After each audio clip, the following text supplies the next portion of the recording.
showtime.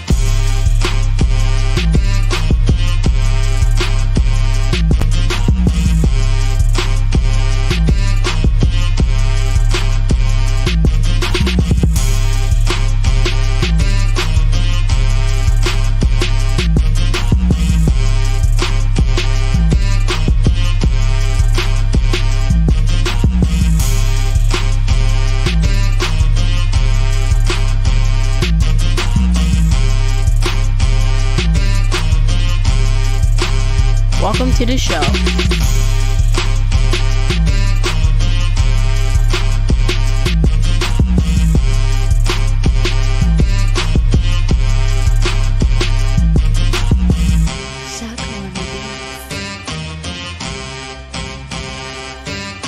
Are you ready? Give me some, give me. Give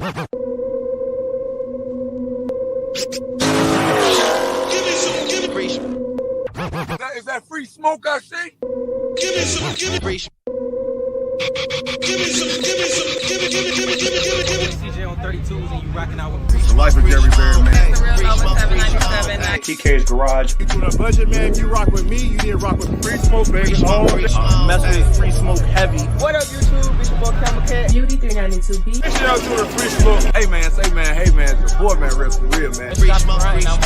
Hey, free smoke, free smoke. And you're watching Free Smoke. Are you watching Free Smoke? Free Smoke. Free Smoke. Free smoke, free smoke. Rocking with free smoke, man. Make sure y'all subscribe. Yeah. To the latest podcast on YouTube, Free Smoke. Make sure y'all tune in to the free smoke family, Free man. Smoke. Yeah!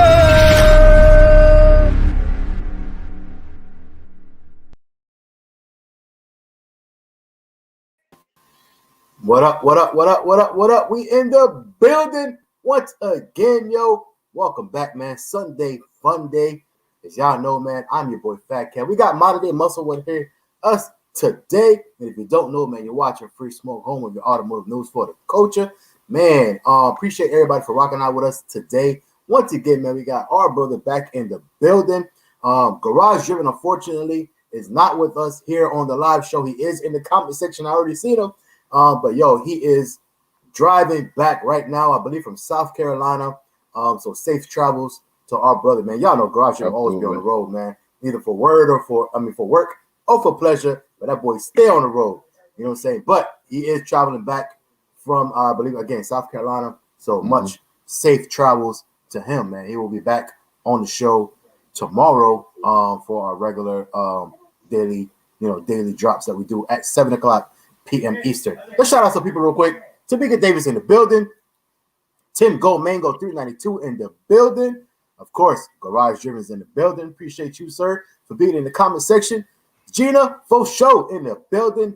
Kevin Jet in the building. Appreciate you for coming out with us, rocking out with us. Ladies, let's ride in the building, aka Shannon.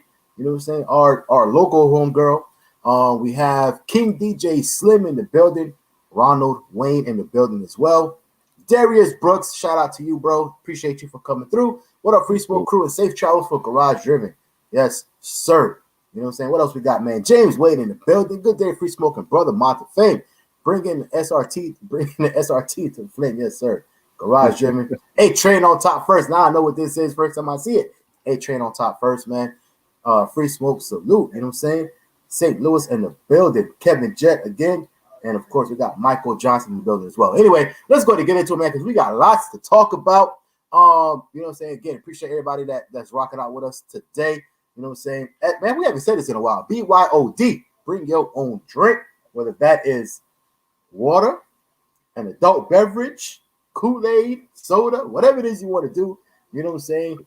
Bring that, man. Rock out with us for this hour and a half or so. And, you know what I'm saying?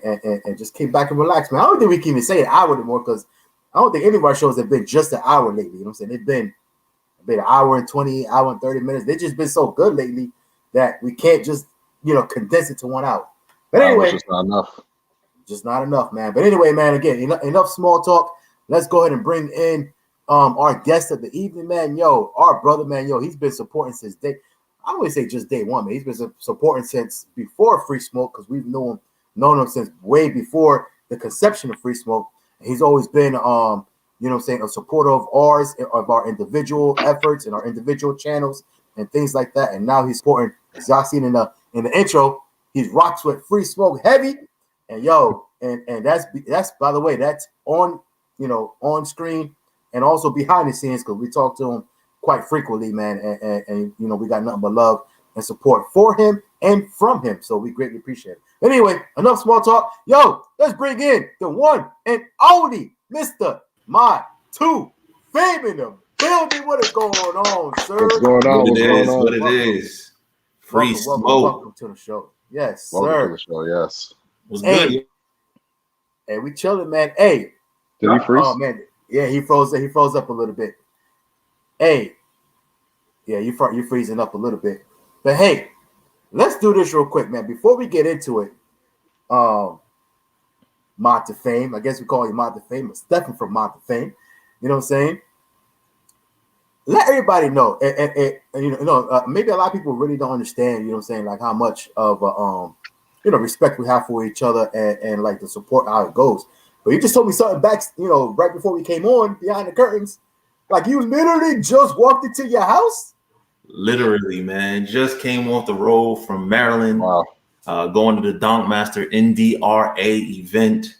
Fresh off the highway. Soon as I got out the truck, literally, I got out the truck at like 6:45. So there you go. Boom. Wow. Crazy. 15 minutes, man. He's sitting in front of a computer screen or in front of a camera and doing this show, rocking out for the next hour and change or so. So Yeah. if that Yeah, ain't, man. if that ain't love, bro, that's love. We greatly appreciate that for, you know what I'm saying, for you coming on Definitely. and doing this, you know what I'm saying? But yo, let's go For to sure. get into it, man. Because I think last time, we might have had a total of maybe 5 people that was watching, because we was very, very early in our show. Nah, Yeah. I think I was smart the last time. What I did was I promoted on my platform. So I think we got up to like 30 something, maybe the last time. I don't know. Right. But it was definitely a little, maybe it was less than that. It was probably like 13 to 17. So Yeah. y'all was we was brand new. Brand spanking new, man. So for those people who didn't catch back then, and for the new supporters that we might have now, for those people who may not be aware and they might have been under a rock over the last 2, 3, or probably 3 or 4 years or so, yo, let everybody know, man, who is and what is MOD2FAME. For sure, man. So MOD2FAME is a platform in which you could get to know that person by their car. Like their car precedes them. It precedes them because it's modified to the and it is world known. To give you an example, I have a Hellcat Challenger. Today it is blue, and literally as I'm on the highway, it was like a rolling billboard seeing my Challenger and my Durango together. That car is famous. Like I could be nowhere around, but if you see that car anywhere in the world, you'll know that that's MOD2FAME. So basically modify the car to the point that it is famous, right? And today what we do is we do a lot of firsts in the modification world. So we are the first and one and only channel, whatever you want to call it, outlet to have a twin turbo manual transmission Hellcat. One of one, doesn't exist anywhere else in the world. In addition to that, we were one of the first to build a Durango. Back in 2011, I bought a 2011 and I modded that truck. Nobody had Durangos on the streets back in 2011. I was super early with it. I saw the potential of the car and I was like, yo, these joints are fire and nobody knows about them. You know what I'm saying? Right. So mine was the first one, dropped 22s, big tires, the custom accents all over the truck. I've always been that way. I've always been very, very early on trends before they got, so basically the things that I'm doing on my channel right now is going to be big and popular within the next 5 years. So as of right now, twin turbos on Hellcats, you're going to start seeing that like crazy in the next 2 years. But right now I'm early in it. Same thing that happened with Durangos. I started early and then they went crazy. And I just built my 300. Those cars are coming back crazy as well. Porsches, Panameras, nobody really doing nothing with those on YouTube. Super early. Now you see like the big YouTubers adding them to their fleet. You know what I'm saying?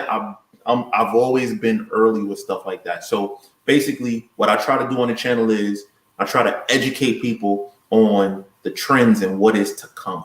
So yeah, we'll talk about more projects that we're working on as we get into the show more. But that is modified MOD2FAME, which is modifying your car to the point that everybody knows it.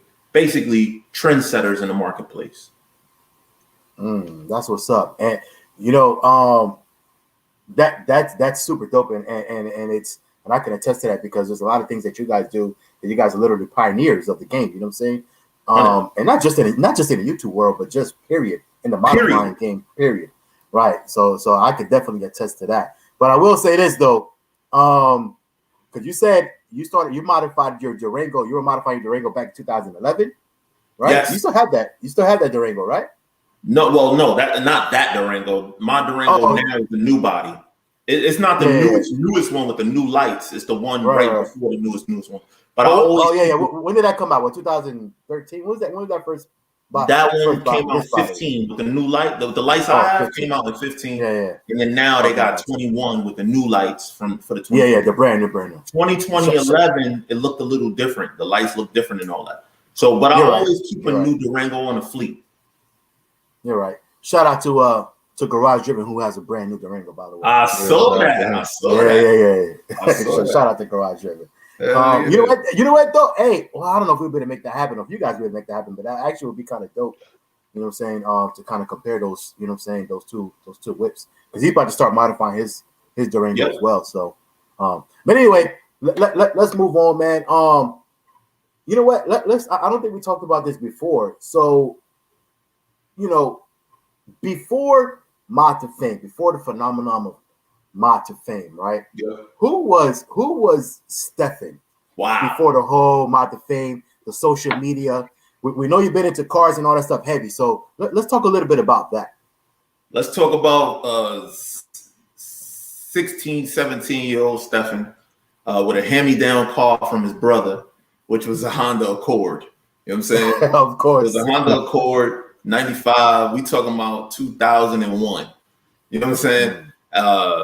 16, 17-year-old Steph back then, where my wheels had to match my age. So when I turned 17, I put 17s on it. When I turned 18, I had to put 18s on it. That car got stolen from in front of my grandfather's church because they knew where the car would be, right? So it got stolen. Right. Brooklyn, growing up in Brooklyn, it happens. You know what I'm saying? I don't know why people think that I grew up some posh life or something. I don't know. But anyway, after that, bought a Toyota Avalon. Remember, my rims had to match my age. Right. Put 19-inch deep dish wheels on the Toyota Avalon way back when nobody was thinking about an Avalon. Lowered it, all that kind of stuff. I was doing VIP stuff. We talking about 2003, bro. Then that car got stolen because it had big TVs in it. I parked it in Jersey and Irvington, which is close to Newark, and that car got stolen. So I just couldn't catch a break.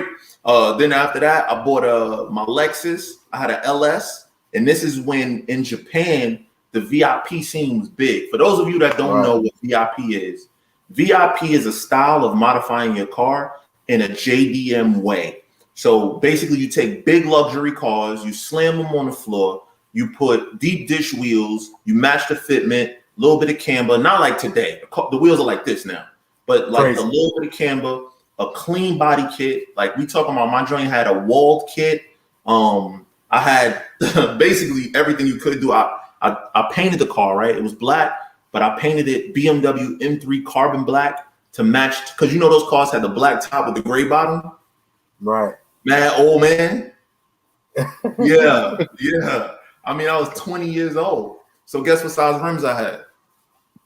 20s, baby. I had 20s. And with the full, custom body kit that we had to import in at the time. And back then I was into music. So my whole system, when you open the trunk, I had ostrich skin, 2 Alpine type cars, JLs. Wow. And this is when I was doing car shows. So this was Hot Import Nights was big. What else? It was like other import type shows. I was into car shows heavy. Me, my brother, and our squad, we used to travel to different cities to do car shows and enter our cars in the car shows. So much so, the pinnacle was when I got that car into Rods magazine, which for you guys to understand who Rods is, you guys know the show Hoonigans? Yeah. Yeah. Okay. That show is run by a man named Brian Scotto, right? Mhm. Brian Scotto, along with Hurt, they're partners or whatever. Brian Scotto is Hoonigans. Him and Hurt, he started Hoonigans. So after Rise Magazine, he started Hoonigans. So that's where my car was. We talking about back in, by this time, it might have been 04, 05. So I've been doing this stuff a long time. And after like doing really well in the car scene, like having a VIP build, my car was featured on like at the time, there was no like Instagram. You know what I'm saying? Y'all gotta remember, I've been doing this for a long time. We talk about before Instagram, before Facebook was popping with like car stuff, and we talking about like the only thing that existed was MySpace. So the only place you could flex your car at the time was forums, car forums. Right. Yo, my car went all over the forums. You know what I'm saying? Like all over in different countries, in different languages. Like this is like a long time ago, right? So I've been modding cars a very, very long time. So after Roz Magazine, that car got rid of, and then I got my first. I was like, okay, I'm done with this car show stuff. Like it gets tiring. I think I want to go fast. So I bought my first Corvette. I was 23 years old, and I bought a Corvette. And you talking about a kid from Brooklyn, from the hood. You know what I'm saying? Who, despite everything, I always connected with the right people to make the right moves. You know what I'm saying? So at 23 years old, I was working real jobs, making real money. You know what I'm saying? Bought my first Corvette at 23 and blew my first motor at 24. I've been blowing motors a long time. I've been blowing motors. Some things never change. Some things never change. First motor at 24 because I had a nitrous backfire because I put nitrous on my vet and I had a nitrous backfire. So I blew my first motor, then took that motor, did heads, cams, more nitrous, and then I started getting into street racing. So a lot of people in like Brooklyn and North Jersey and all that know me from street racing, like with the vet. That's what I used to be out there doing. So you talking about at that time, young kid, white vet. And the crazy part is I was doing that, like I had 20-inch wheels and all that on the car. I couldn't keep up my rims with the age thing no more because there was no 24s on Corvettes back then. You know what I'm saying? You know, this whole new era is something different. But back then, that was it. I kind of figured it was going to stop after a while. Yeah, it had to stop. I mean, I did get to a point where I had like 22s on cars and all that kind of stuff, but I've had so many cars. But those are like that progression of vehicles set me on my path. You know what I'm saying? So I started like adding cars. Like I had second cars to the vet, which included like at one time I had like 2 Lexus. I've had so many cars, bro. Which Lexus? I had the LS and the SCs? ES. I had an LS and an ES. The ES was my daily. The LS was my show car. When I had the vet, I had. Surprised you didn't have an SC. I had a Jeep. Oh, I had an SC. I had an SC 300 too. Oh, nice. Because you know the whole JDM thing, you gotta have that. Right. You know, the 2JZ. So I had the 2JZ and the SC 300. Lowered on Supra, everything. I put complete Supra suspension in it. I used to be like a JDM head. Like those are nasty when they done up for real. Hell yeah. Those are nasty. I stole that car. When I had the vet, my daily was a Jeep. And I got into off-roading. So I used to off-road the Jeep Commander. What? Bro, I've done it like when it comes to this car stuff. But you gotta remember, I started when I was 17 years old. Right. I started when I was 17, bro. I am 37 today. So you talking about 20 years of doing car stuff. You know what I'm saying? So leading up to MOD2FAME, I've done all sorts of things in the automotive industry, from custom wheels, online e-commerce business with my brother. We were partners in that business. Blew that up, got too big to fail, failed, started back over. I can tell you so many stories, but what I will say is you don't start here. You know what I'm saying? Like, here is the result of doing this for a very long time. You know what I'm saying? Right. You don't start as the man with a fleet of cars, one of them being a one of one, living where I live, living how I live. You don't start here. Like, it's a very long progression of hard work. It's a process. It's definitely a process. I've never had a Mustang though. I've never had a Mustang. Hey, well, I beat you on that one because I had a Mustang. Okay, I've never had a Mustang, man. Never. I had an 05 Mustang GT convertible, by the way. Okay, Florida life. Low Florida life. It was all kind of stuff done to that car. So this vet that you're talking about, though, is that the one that we still see right now on your channel sporadically, the C5? That is. That's why I'll never get rid of that car. That car introduced me to speed. I will never get rid of that car. My son is going to drive that car. That's what's up. That's dope. Yeah, 100%. It was also like my first real flashy car. Like the Lexus, nobody really like Lexus was kind of like, Jay in the 90s was talking about a Lexus, but by the early 2000s, they weren't that cool anymore in the hood. You know what I'm saying? It was cool at car shows and stuff like that. So the Vet was the first car that I remember the first time I drove that car off the lot. Am I frozen? No. We see you. We see you. We good? Okay, cool. Yeah, you good? I remember the first time I drove that car off the lot. My brother took me in his BMW 745 Li. This was remember, we talking about 2005, bro. The 745 Li just dropped. Is it? My brother took me. That's the shark one. That was the shark one. Yep. Took me to go pick up the Vet. This is before taking delivery videos and all that. This was living real life. This wasn't for YouTube.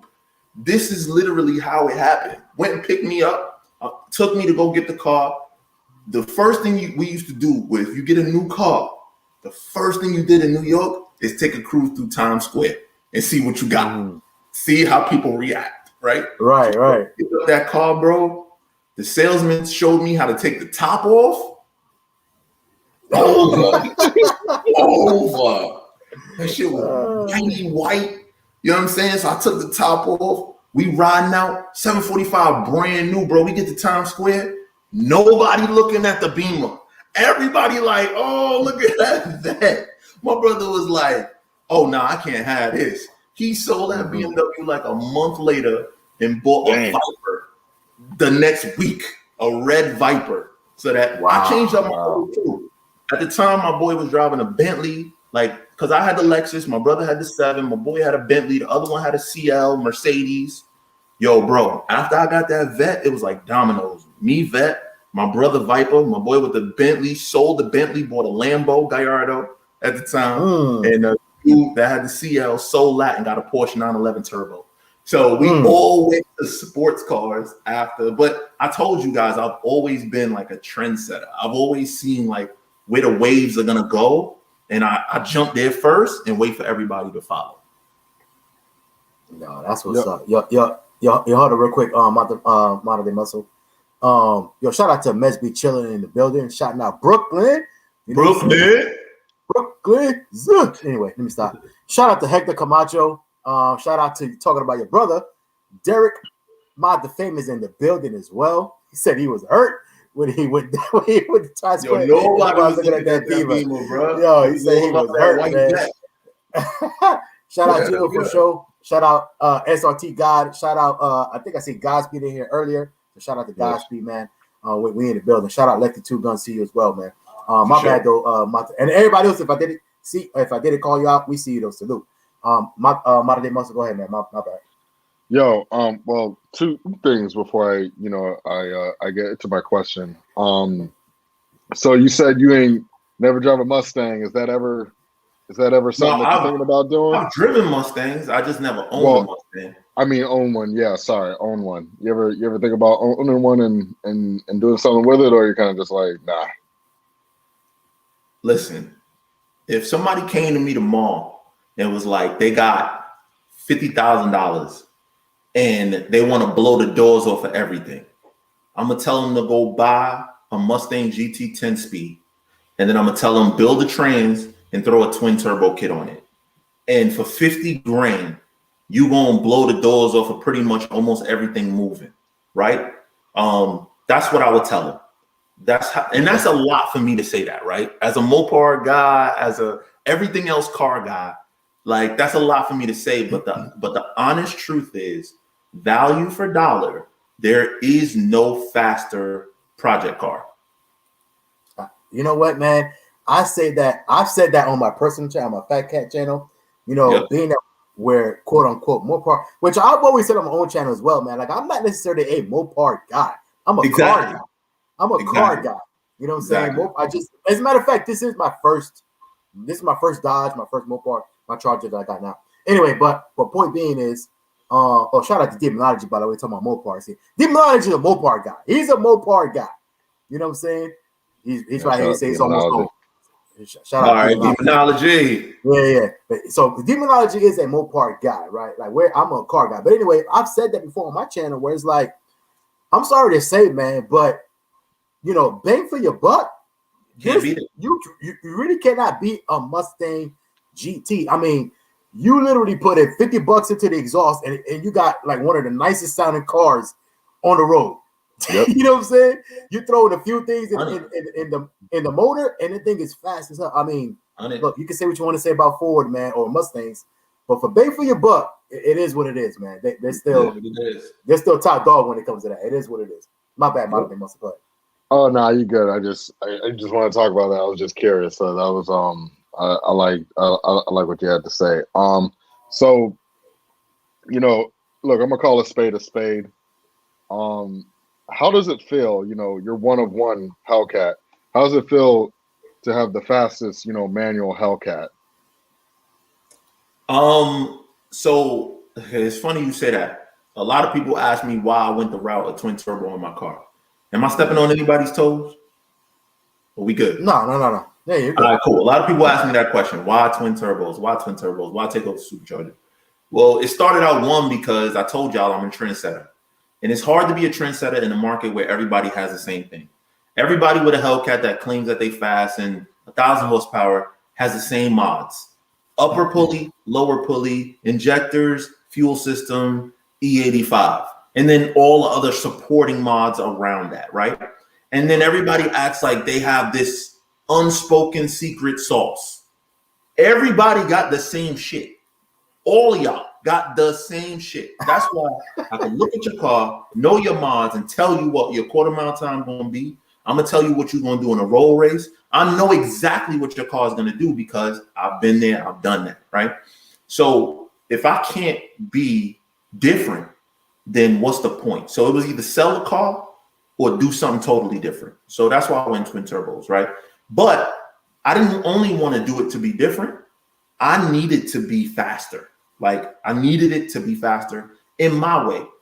I'm going to tell y'all right now, I love my brother Demonology. He loves drag and track quarter mile racing.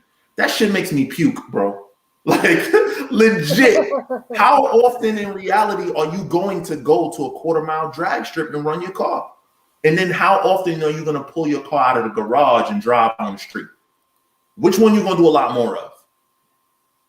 Just drive down the block. You going to get in your car and drive your car and enjoy your car. I needed my car to be the fastest on the street.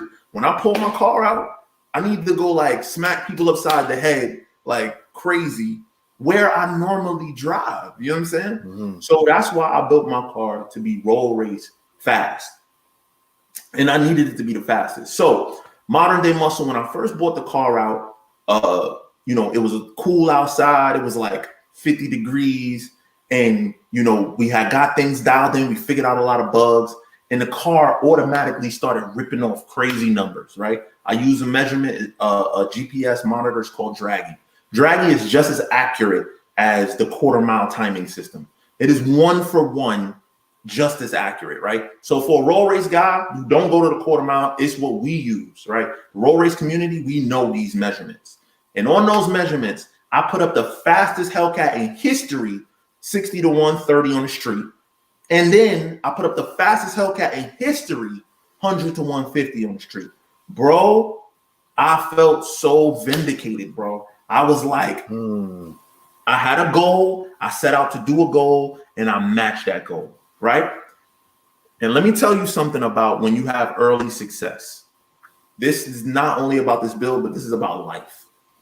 When you have very early success and you have it fast, your head gets big. You know what I'm saying? right. Your head get big, man. So as we like to affectionately call it, you gas now. You know what I'm saying? My head, I got gas, bro. My head got big, and I'm like, yes. And then the warmer weather started to roll in, you know, the 70, 80, 90 degree days. And shit just started going wrong left and right. Like this started going wrong. That started going wrong. I was never able to replicate the numbers. And I struggled with this for like 2.5 months. I went on 2 major big stages that really, really humbled me. The first major big stage I went to was my first roll race event with the car. And it's the event that I built the car for. I built the car for an event called Race Motive. It goes down at Pocono Raceway. It's a 60 mile an hour start, and it's 1,760 feet. The last time I had done it with the car being the supercharged setup, you know the setup that everybody has, upper, lower. The car makes about 920 to 960. They all make the same power. Everything. I went there. The car did 154, almost 155 mile an hour on a hot summer day, and that was my biggest and best ever. So when I built this car, I said, you know what? When I go back there, I want to do 165 to 170 mile an hour. If I can do that, I am the man. That's it. Like, we did it. The first event that I went there, I had boost issues. We didn't know why. We couldn't figure out what the hell was going on, why this was happening. But the car it still went faster than before. On 17 pounds of boost, the car did 159 miles an hour. So faster, 4 mile per hour faster, but I was sick. I was so sick. I was like, a little bit of air came out of that head. The head got right. I'm saying I was sick. So we went back to the lab, took the car back to the shop, threw it up on the lift. We said, okay, let's try this. And I don't want to go into details because it's nerdy shit that a lot of people don't know or understand. But we went back to the lab, tried to throw it on the lift, try to fix this, try to fix that. We threw it on the dyno and made a number. We said, oh, we good. But let me tell y'all, the dyno is not the real world. It's not the real world. So we threw the car on the truck, on the trailer, drove it out to St. Louis, Missouri, 16 hours.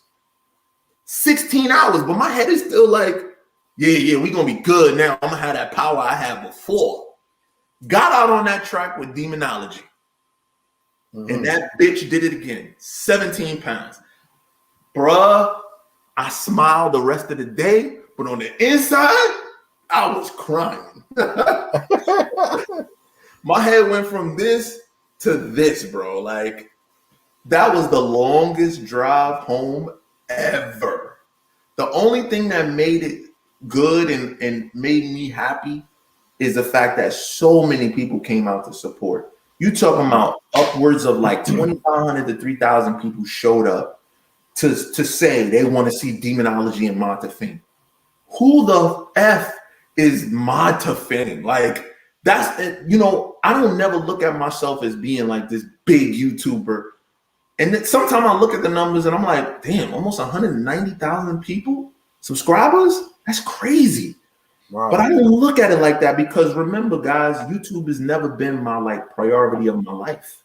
So it just happened that it grew to this point. And I guess it's just because I give good information and people come and take that information and they run with it.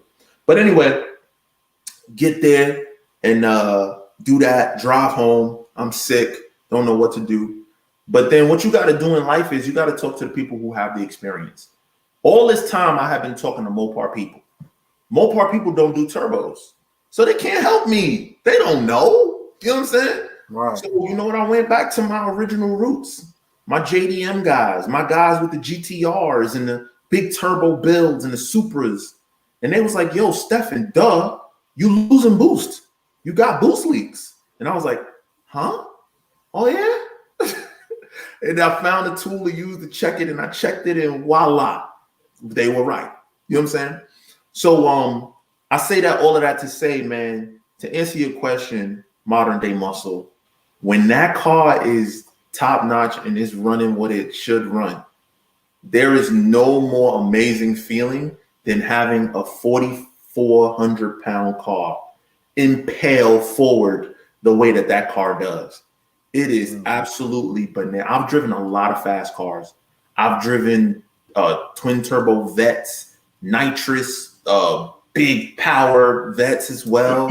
I've driven all the Lambos. I've driven supercharged Lambos. I've driven everything, and nothing feels like that because of just the size and the pure mass of the car. Right. Nothing. It is physics. It's against the laws of physics that something that big and heavy is moving that fast. So then, hold on. Go ahead, Martin. Well, no, you go ahead. You go ahead. I believe you're about to do something. Yeah. So, all right. As you know, Steph, you know, we got a special request, so we're gonna have to go in and give him the honor. Special request to come in real quick. So let's see what your sensei has to say real quick. Oh God. We got Mr. Demonology in the building. Get off my stage. Hey, Demonology. Hey, turn the phone sideways if you can. If you're come on, YouTube pops. Get there it. You go. There you go. We want to see all those gray hairs in the beard right there.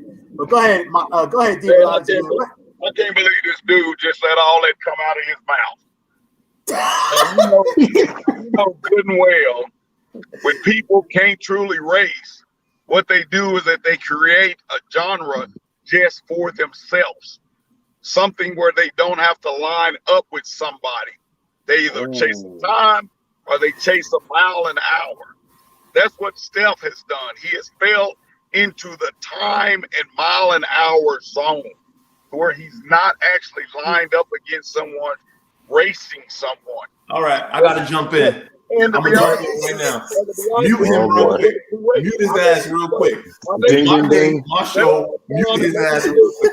I got to jump in there right now. And I got one thing. I got one thing to say, and I'm going to ask y'all two a question.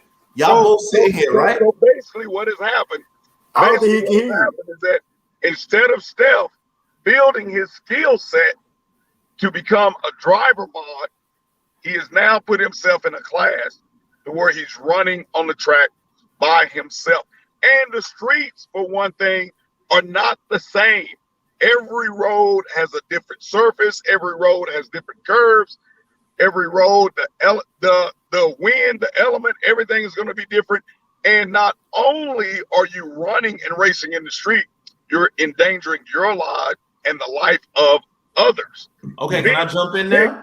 Big deal is can I jump in there? At a track, you can do the same thing and only endanger your life and limit the life of others. Dad, are you done, Dad? I do not like Demonology. Demonology. Pause. Demonology. Okay, hold on. Let's get MOD2FAME a chance to rebuttal. Go I got ahead. one question that I need to ask both of y'all. Since the month of January to today, who has posted more side-by-side racing? Me or Demonology? From what I have seen, side-by-side racing as far as on the track or on the street, everything. Period. Videos of racing someone. Who has posted more videos of race, no matter where we racing? He said, I did this so that I don't have to race people. Who posts more videos of racing someone? If I must say, I have probably seen more videos of racing from that twin turbo Hellcat. Okay, so therefore we can cut him off right now because he's speaking gibberish. And if you want to talk about skill set, I'm not talking about. I'm driving down the street. Oh, I think that dude trying to race me. Come on, ooh, that dude ain't racing you. You ain't in no race. That is not a race. That's so a race. literally, you go out and you meet somebody, and y'all both count it off 1, 2, 3, and y'all go. That's not a race. 3 don't mean nothing because the last time me and you lined up with that 1, 2, 3, you got your butt busted. We didn't line up with a 1, 2, 3, bro. We've never lined up with a 1, 2. You've never come to my territory. You've never come to my zone. At the track when we come to the airstrip. Come to where I'm at. And I'm never coming to that territory. I know you not, because the demon ain't ready for that. Anyway, listen, Herman, if you want to talk about skill set, let's talk about the person who's driving and controlling every aspect of the car. I'm asking you two, who's controlling every aspect of the car and still making it go fast? Stealth. The thing with the turbo car. Cut him off. Cut him off. Get him out of here. Get him out of here. Your man has to race on the perfect surface. He has to race on the perfect surface. He has to go to the specific location in order to make his car go fast. I can go fast anywhere. Anywhere I can go fast. Anybody can go fast on the street. That is. Bro, I didn't even post on racing on the street. I've been on the track in every race. Every race I've been on the track. So what we talk about, her? First of all, let's talk about how you ain't even show up yesterday. Oh, bro, listen, let me tell y'all. Let me tell you who was at the track, who was at the track, and who was not. Who was at the track and who was not. I was sitting at the track waiting for this man so we could race. This man got caught in traffic, right? And he didn't make it. So they shut down the road racing. And then he was like, let's go. I'm like, they shut it down. But anyway. They shut the track down, but I said I could open the track back up. No, you brother, don't do that. Now listen, I'm gonna tell y'all, he really did get caught in traffic. Some of our followers confirmed that they saw him in the same traffic that they was in. I'll let that go. But now that you coming on here talking all sorts of crazy because you ran in one condition. Yeah, you was gonna lose had I been there on time. Whatever the case may be. I was ready and you was. You know why? Because you know why? Let me tell you what happened, Free Smoke. He was upset with the rollout they was gonna give him on the track. I was still gonna do it.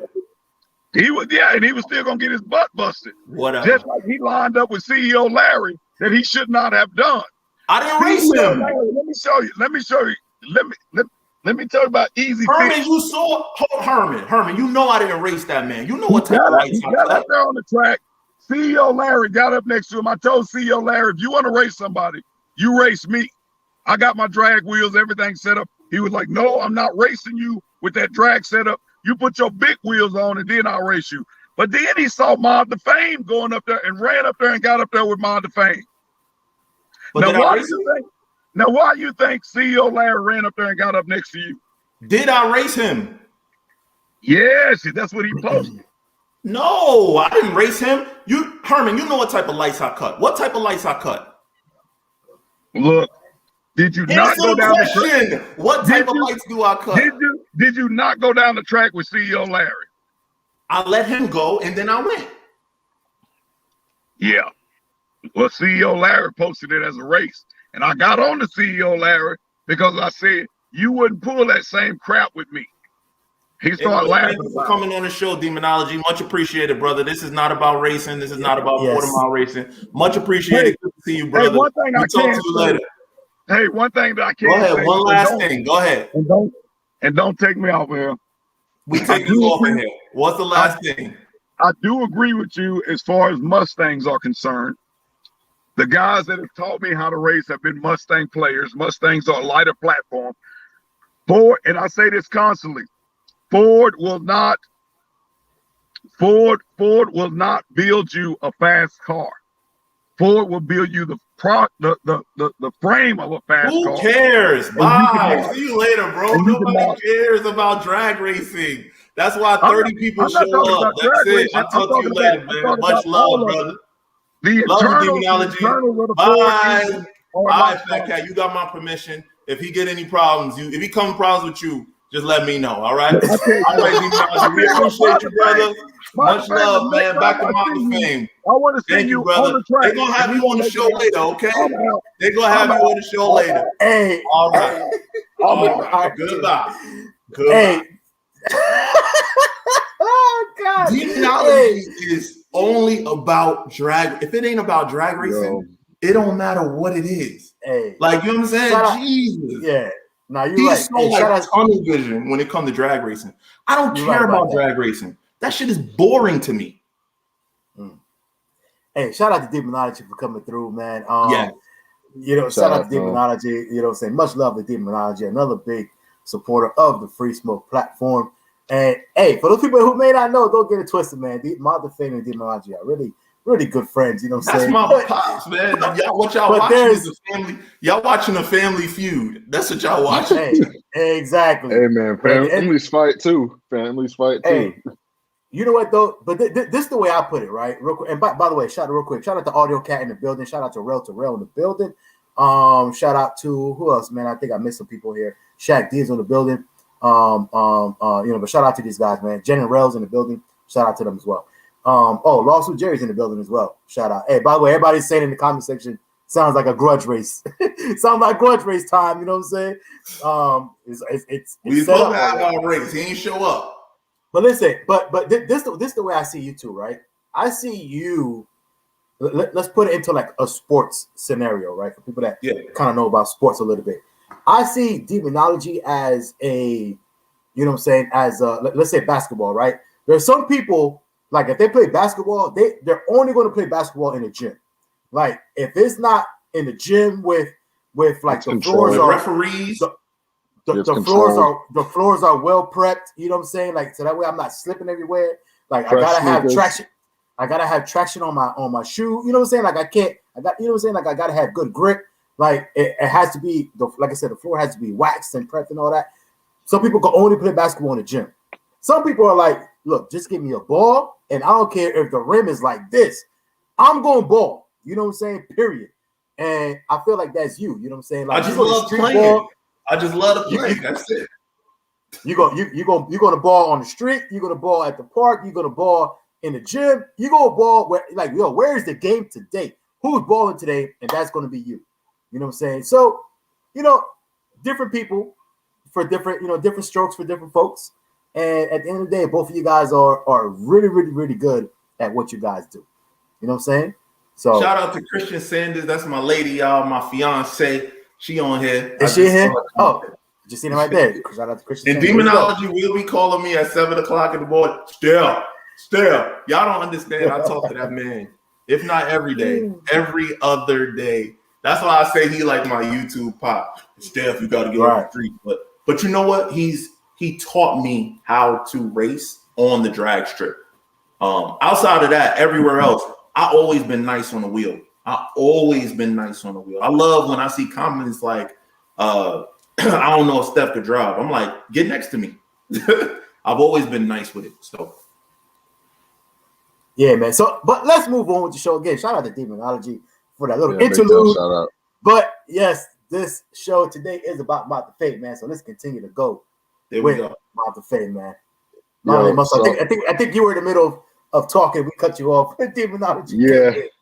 Yeah, it's all good. It was funny. I had to get more H2O for myself. I was like, damn, I need some more to drink. These guys going at it for real. Mm-hmm.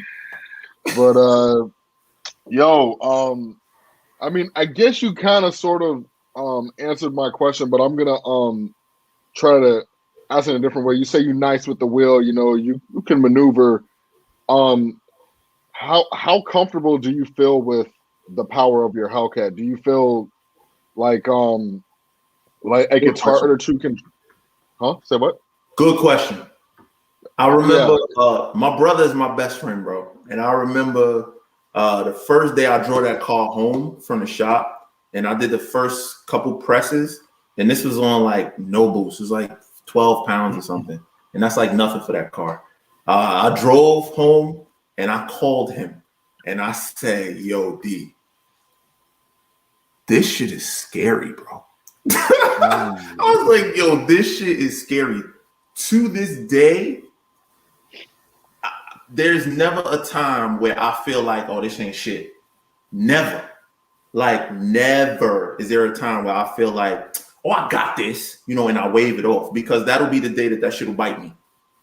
Exactly. So to answer your question, it's still a little bit scary to this day.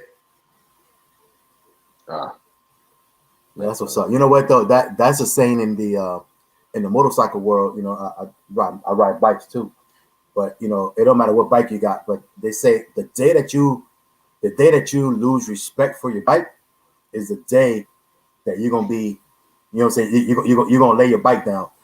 So you should always be a little bit nervous about what or in that case sitting on. But as far as you should always be a little bit nervous because you got so much power.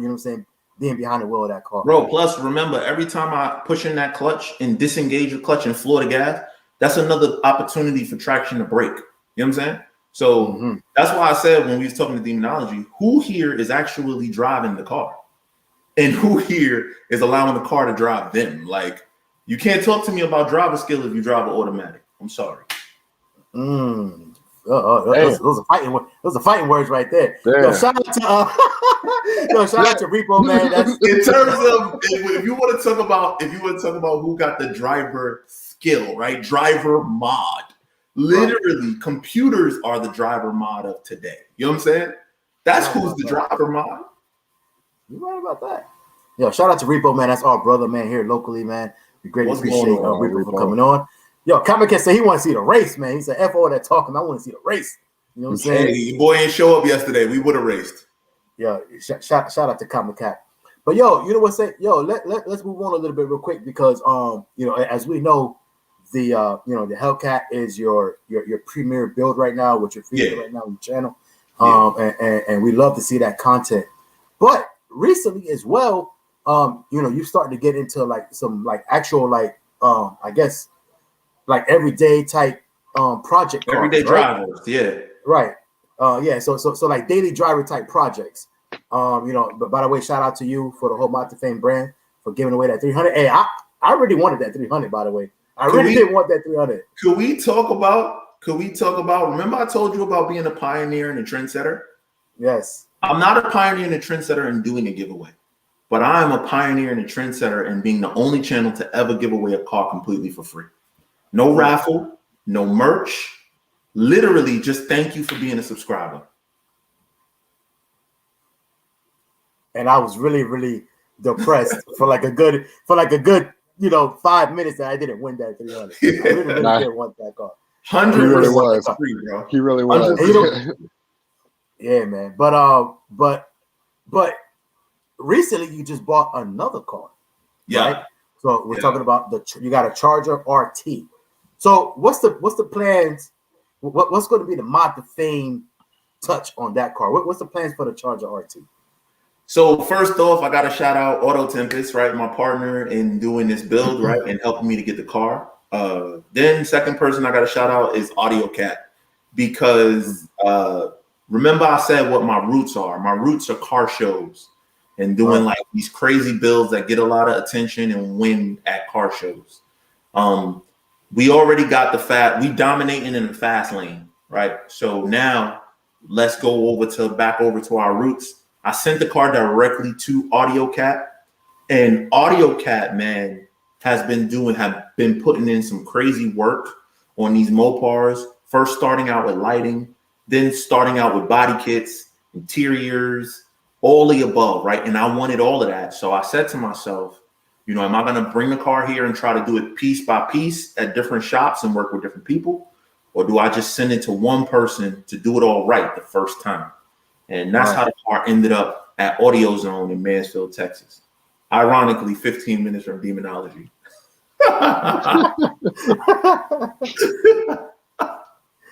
But the plan for that car is, man, I'm gonna make that car into a show and some go, because I gotta do me. You know what I'm saying? I gotta be me. So it's gonna be show and it's gonna be some go. I'm gonna be dropping a video tomorrow, so I'll give y'all a sneak peek. I'll give y'all some inside news for Free Smoke only. A lot of people gonna hate me and call me a poser, but I am doing a Hellcat full wide body on this show. Yo, that's gonna be fire though. That's gonna be I'm doing a Hellcat wide body on the RT, baby. You can hate me now because I won't stop now. You know what I'm saying? So Audio Cat is doing that, but I guarantee y'all it's gonna be a crazy color. We doing a crazy interior. We doing crazy work to this car to make it. It's a 17, but it's gonna look like a 2021 plus when we done with it. That sounds dope. That sounds dope. That's gonna look fire. Yeah, that's gonna look. So you're doing, and you know, I guess if you can answer this, so are you painting the car or are you doing a wrap? I said, all right, another Free Smoke exclusive. We wrapping it. We wrapping it. Okay. We doing a wrap. Okay. Reason why I wrap over paint is the ability to work quickly. Paint is extremely involved, especially if you're changing the color. Well, if you want to do it right, you know what I'm saying? Right. It's extremely involved. So therefore, we are gonna wrap it. But yeah, a lot to come, man. A lot to come. Okay. And I'm really excited about that car because mainly the reason why I got that RT is because I get literally on my Instagram, I think I get literally between 20 and 30 messages a day. And out of those 20 to 30 messages, 15 of them are, hey, I have a SCAT or I have a RT. And what should I do in terms of mods? What should I do to it? So therefore, that told me that as much as we think everybody has a Hellcat and you hear people say, oh, Hellcats, I see them everywhere. That is not the case. There are not a lot of Hellcats on the street because just by its very nature, it's a very expensive car. So the cars that you see a lot of that you think are Hellcats are usually some sort of an RT or a SCAT, but like a mid-muffler delete or something. So I want to do something for the people. Like I want this car to be like the people's champ. You know what I'm saying? Mm-hmm. That's what's up. Yo, we got a lot of heavy hitters in the building today, man. Like I say, we shout out to FaTKaT again, man. Rails in the building. Hemi Life 44 is in the building. Yo, we got a lot of shout out to FaTKaT. Shout out to Hemi Life. Shout out to Audio. I already said Audio Cat. Yeah, Audio Cat. Rails. Who else I missed? Oh, we got everybody. Hey, Miss Cindy's in here. Yo, Cindy said she had she told Herman to be quiet. Be quiet, Herman. It's not about that right now. I'll be like Herman, man. Hey, we going on vacation later this month. Oh, is there a track nearby? No, vacation. I'm asking you if you want to go with me and my family on vacation. What do you mean? Is there a track? Everything is not about the drag strip. Jeez, Christ. What y'all see is the man. Anyway, go ahead. Sorry, y'all. Go ahead. Nah, that's good stuff. Yo, so I know, you got your Hellcat. You're working on the Charger. Yep. Can you see or do you know what your next car possibly would be? My next car for me personally. First I got to get a car. So wifey been talking about a new car now, and she's been hitting around it. So first I got to get her a new car, right? Mm-hmm. We keep getting new cars for the channel or whatever, but I got to get her a new car first. But that new car will double as a car that I can feature on the channel. You know what I'm saying? It's going to be something. Mm-hmm. And she has very expensive taste. So it is going to be a very expensive car, whatever her next car is. And then for me personally, there's only one car that's like kind of on my bucket list. And it is a supercar. And wait. Oh man. It's funny. It's funny. So we have a list of questions, right? And you're literally answering my questions in order. You asked me. So first we got to get wifey car. So that's first. and then second, we could worry about me a car. Okay. Okay, and then you're about to get into it, your supercar. If you had a endless bag, money wasn't, a thing or nothing like that, what would that be? That's actually a different car than my bucket list car. Because my bucket list car is my obtainable car. Okay. It's the only supercar that I view as being worth the money. Because remember, when I think supercar, I don't think something that makes people go wow. I think something that is fast. And there's only one supercar that's actually really, really fast that I personally like. So y'all can guess what that car is. Y'all probably already know the answer. Now, you just asked me another question, which was, if there was an endless bag, then for me, it's going to be some sort of a Koenigsegg, because it has that American V8 underneath it, but it has that, that foreign engineering all around it. You know what I'm saying? So the endless bag is Koenigsegg. They would have to make it so that I could fit in it. You know what I'm saying? I would have to get some custom. Right. Yeah, tall guy. Yeah, man. No pun intended, the tall guy, but you get what I'm saying. They have to make it for me to fit. But yeah, I hope that answers your question. Some sort of Koenigsegg, whether it's a CC, I'd even go back as far as a CCX. It don't matter to me, but more than likely like an Agera. Which the Koenigsegg is in that it is the Koenigsegg that you actually go to the where at least you have the opportunity to go over to to their facility and build your car, like literally spec for spec. I remember that because I seen I'm sure because you've been around a long time and you kind of follow kind of same people, but one of the bigger guys in the game a few years ago, Salamandre, and I remember seeing his video. I remember that when he went and did that, man. So so that'd be dope. But you know what? It was funny because we asked that question, and Koenigsegg is on a lot of people's lists. What it is? On a lot of people's lists. What are you gonna get? Like another Ferrari, another Lamborghini? Like, what are you gonna get? You got to think. You guys have very talented and creative people that are your guests on this channel. Right. So being talented and creative, we always like to think outside the box. So although we have very inside the box vehicles in Mopars, that's very inside the box. At one point in time, it was outside the box. And, just going back to that trendsetter, my brother had a Challenger RT Classic manual trans 6-speed that was lowered on coilovers, plumb crazy, 21-inch wheels with deep dishes in 2013. You know what I'm saying? Like, so we've just been always, so although we were early on the trend, now they're inside the box cars. It was outside the box to do that to one of them cars back then. So because you have those talented and creative minds, we're thinking cars that, everybody's going to say, oh, I want a Lamborghini. I want a Ferrari. Right. You know what? I forgot to ask you this real quick. If we could go back to the RT real quick. So I know this is for, a build that you're doing, but another sneak peek, if you will, is this a car that you also, is this a car that you might plan on doing a giveaway or a waffle, as we like to say? I guess it won't be a full, like the Stanley Heavy. That's a good question.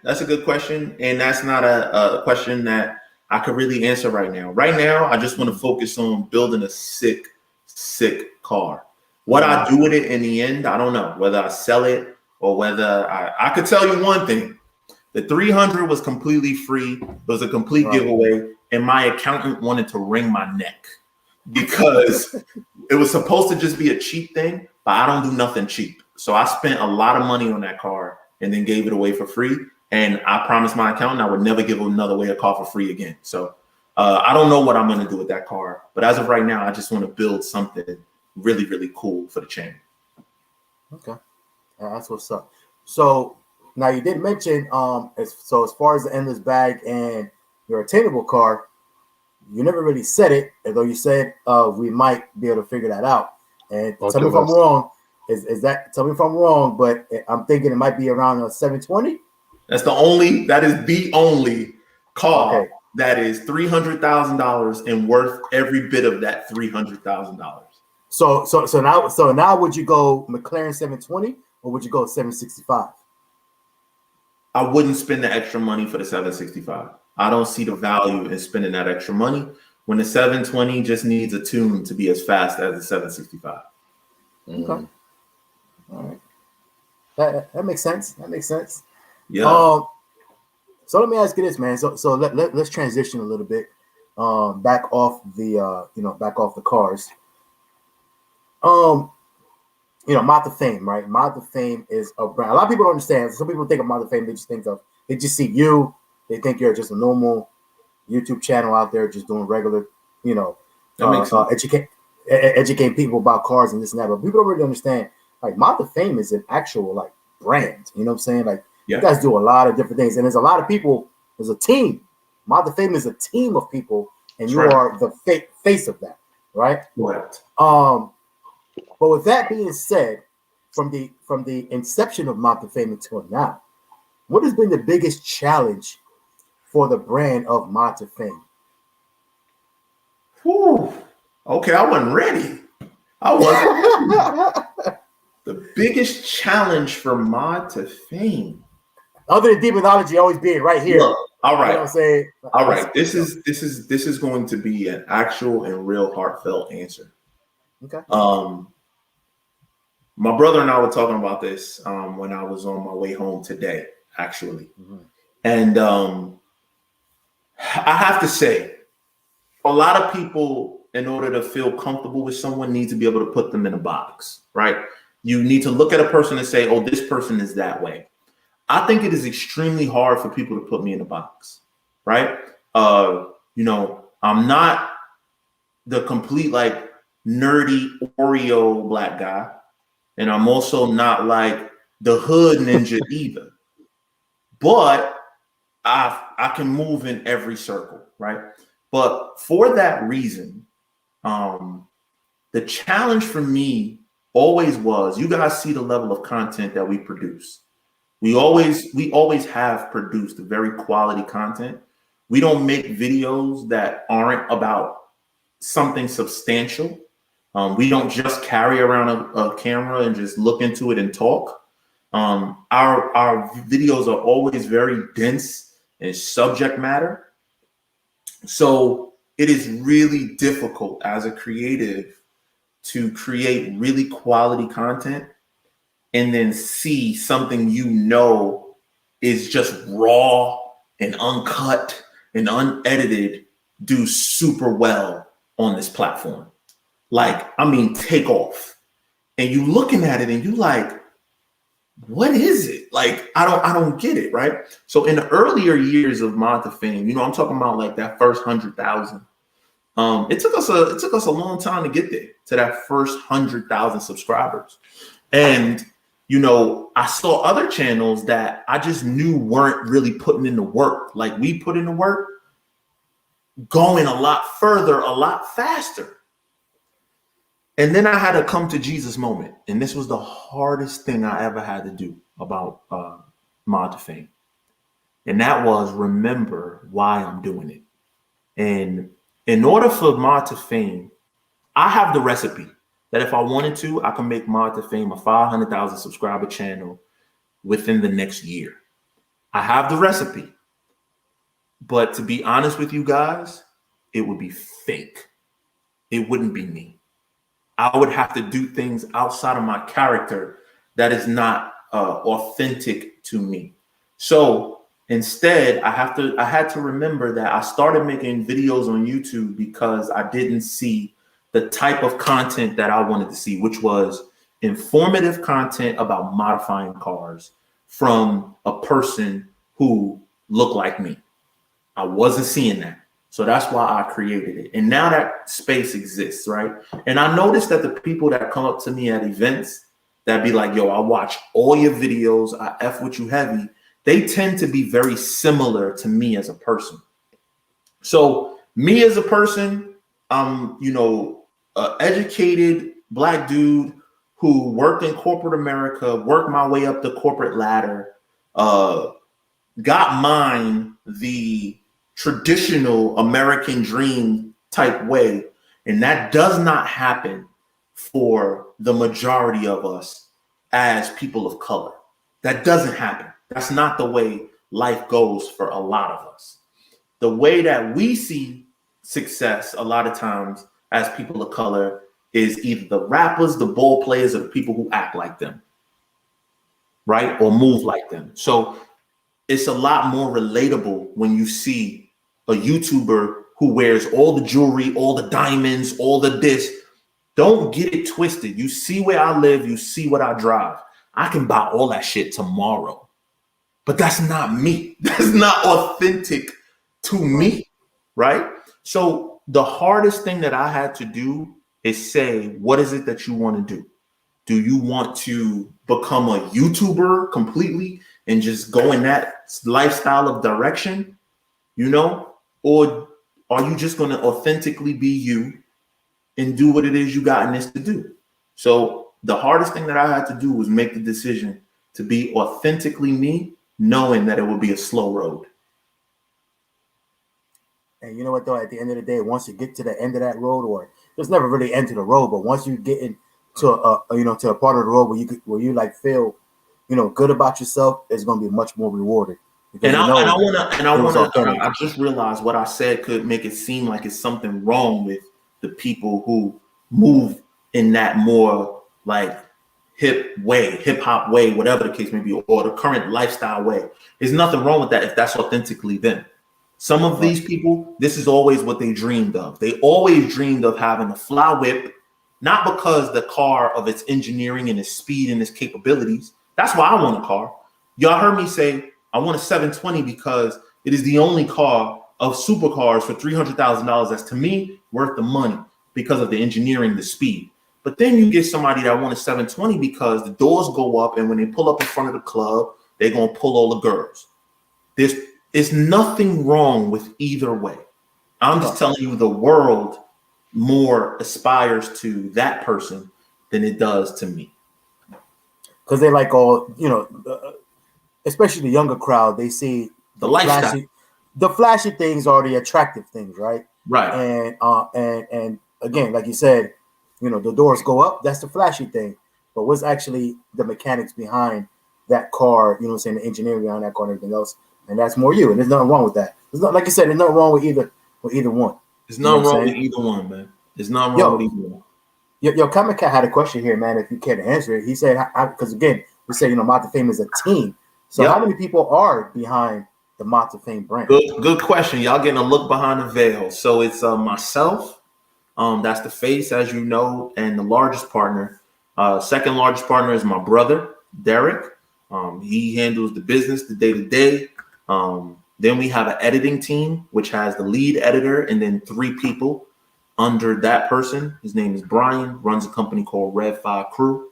And then we have our merch guy, who actually is more than a merch guy. He plans like everything out, our rollouts, our web design, everything.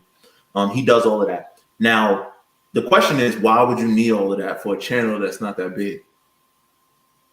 I'm a trendsetter, and I'm always looking 5 years ahead. So if I have this system in place, believe you me, it's for a lot bigger than where we are today. And that's all I could really say. Makes sense. Does make sense. I wanted to, I like how you illustrated, like, staying authentic to yourself. You want to post content that's authentic to you. So with now, knowing that, and you said that, what is the next direction that you could see MOD2FAME Stephen going? So as a channel, what I want to start doing is a lot more relatable type vehicles. To be honest with you, who the hell is buying a damn $70,000 to $100,000 Hellcat if you're buying a red eye, right? Who the hell is buying that and then putting another $30,000 to $40,000 into it cash?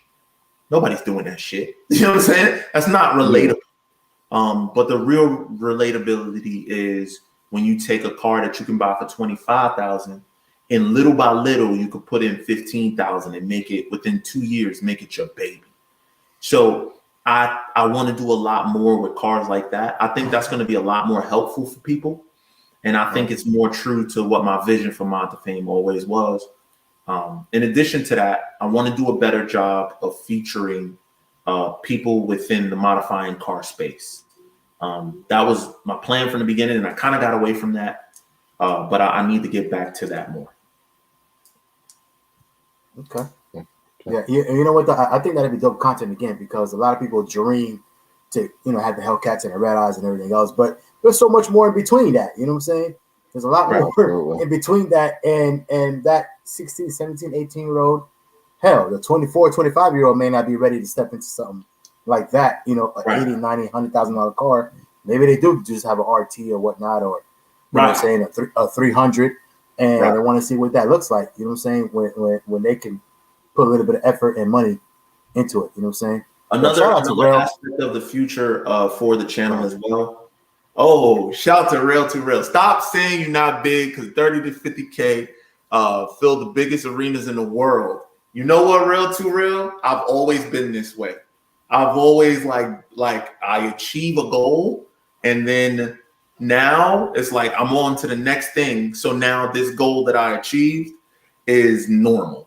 So I'm about to hit 200,000 subscribers probably within the next 2 months, right?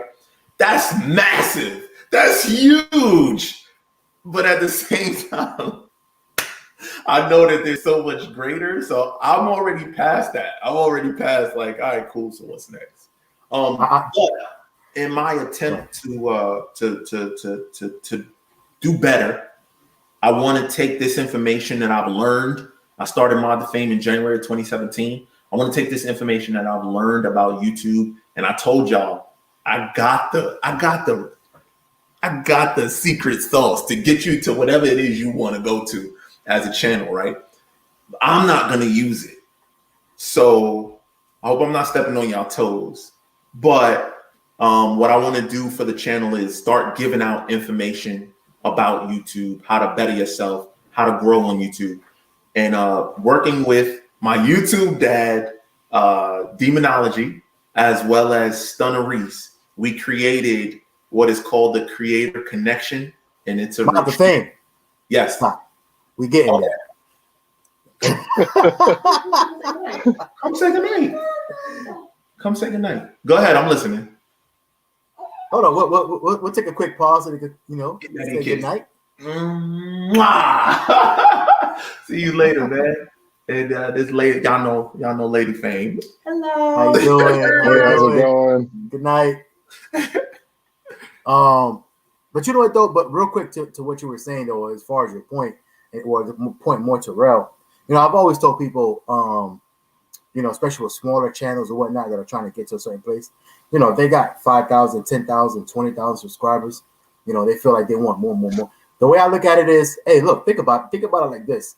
You've gotten 20,000 people. You've gotten 50,000 people to click that subscribe button. Like, think about 50,000. You've gotten 50,000 people to hit that subscribe button because they're interested in what you're doing. So think about it like this. You walk into an arena, or you walk into a field, you walk into whatever, there's like a big space, and think about that there's 20,000 people sitting in that space waiting to see and hear what you got. That's a lot. That's a lot of people. That's a lot. Saying? That's crazy. Yeah, so you just got to think about it in that aspect. But I stopped you because I didn't want you to steal my thunder. So let me go to ask you about that, man. Talk to us about the Creator Connection. What is that about? We see the flyers. You know what I'm saying? We see that there's something big coming up. So let's talk about the Creator Connection. What is that? Well, as I said, over time, over the last couple of years, I kind of see what works and what doesn't work on YouTube. Right. And then I see how many people are building YouTube channels. When we had the event in St. Louis Gap Fest, I saw how many people were walking around with cameras. These are all people who decided that they want to build a career in YouTube, from watching people like myself, Demonology, Stunner Reese, and the Rail to Rails and Free Smokes and CJ on 32s. Like, they've watched these people, right? and they've decided that they want a career in this as well, but they don't know where to start, where to go, where to begin, and how they're going to make it happen. But I do notice that they've taken an action and they've made an investment. They've bought a ticket to come to a track, and most of them don't care about racing. Most of them are not like Demonology. they don't care. But they are there to just be in that atmosphere of YouTube success, right? Right. So I talked to this is a vision that I've had for like the last, I would say, 2 years, of when you come from corporate America, you always see like these type of that you can go to. There are real estate conferences, tax conferences, all sorts of conferences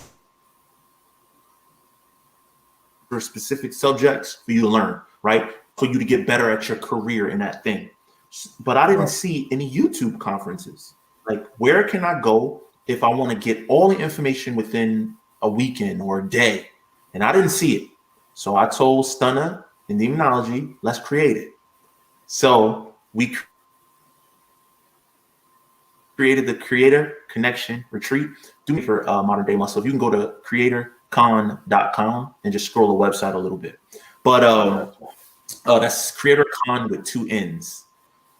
What I said, if we can bring everybody in, and instead of taking them to a track, instead we bring them to a resort on a beach where we can party as well as learn, bring them into like a huge conference room and have the biggest names in YouTube tell them how they did it. Brother, think about the value that we're going to bring someone. So that's what we're doing here with the Creator Connection Retreat. It is in November 12th through the 14th, Myrtle Beach, South Carolina. The whole hotel that you see there, we rented out bedrooms. We have our own special rates, all that kind of stuff just for you guys. And this is going to be something that if you really want to invest in yourself and you're serious about growing your YouTube channel and you just need to know how and to get that secret sauce, we're going to let the people that you respect, even if it's not just me or Demonology, even if it's others, we're going to have other names we're going to be introducing. You scroll down on our website, it's actually a thing that says like guest speakers and there's a question mark. We haven't released the names of the other creators that we're going to have there, but it's big, man. And it's going to be a weekend that you're not going to want to miss. It's not something that everybody, I do understand that not everybody has all the monies, right? But we're going to have tickets as low as $50 that gets you in the door, that gets you in the room with the best of the best and the greatest of the greatest in this YouTube space. And you're going to notice something in common that I'm going to take this from Free Smoke. You'll notice that it's for the culture. Very nice. That's what's up.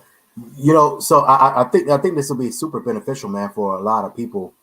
You know what I'm saying? And that's not, you know, that's just in the YouTube world. I think that's a good point where, you know, this is not just for people that are in the automotive space in YouTube. This is literally for anyone that's, again, trying to make a career out of this, that's trying to, you know, pick up a camera and try to get their channel better, picking up information to how to do things, you know, better on YouTube.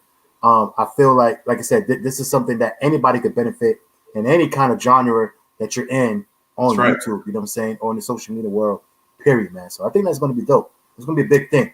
Is this something that you guys see doing annually, quarterly?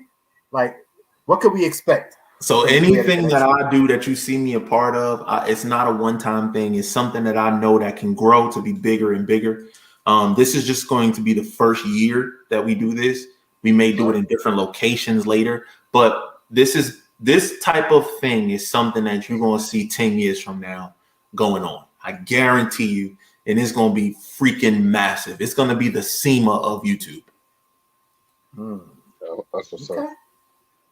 So I think you kind of answered this already, you know, throughout the show, but is this something that you really, really enjoy doing as far as mentoring teaching, you know what I'm saying, like other people, you know what I'm saying, as far as being better or being more, I guess, I don't know if more successful is the right term, but you know what I'm saying, but being their, you know, being the best version of themselves on the social media thing. Is this something that you like enjoy doing, like, you know, like wholeheartedly? You know what, man? You know what I think is whack? I think it's whack when someone figured out how to get to the bag and then they keep it for themselves. I think that shit is so whack because there are so many people living below the poverty line or just above it. How could you not take this thing that you have and share it in a way that is not detrimental to you, but will help them?